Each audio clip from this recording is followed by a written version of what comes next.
بن بکیر نے بیان کیا، کہا کہ ہم سے لیث نے، ان سے جعفر بن ربیعہ نے، اور ان سے اعرج نے، اور ان سے حضرت ابو ہریرہ رضی اللہ عنہ نے کہ رسول اللہ صلی اللہ علیہ وسلم نے فرمایا کہ جب نماز کے لیے اذان دی جاتی ہے تو شیطان پیٹھ موڑ کر ریاح خارج کرتا ہوا بھاگتا ہے تاکہ اذان نہ سن سکے۔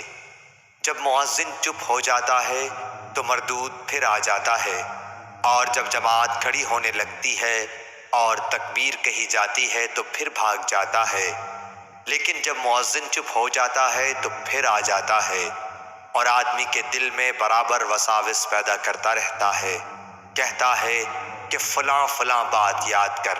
کمبخت وہ باتیں یاد دلاتا ہے جو اس کے ذہن میں بھی نہ تھیں۔ اس طرح نمازی کو یہ بھی یاد نہیں رہتا کہ اس نے کتنی رکعتیں پڑھی ہیں۔ ابو سلمہ بن عبد الرحمن نے کہا کہ جب کوئی یہ بھول جائے کہ کتنی رکعتیں پڑھی ہیں تو بیٹھے بیٹھے سہو کے 2 سجدے کر لے۔ ابو سلمہ نے یہ ابو ہریرہ رضی اللہ عنہ سے سنا تھا۔ صحیح بخاری حدیث نمبر 1222۔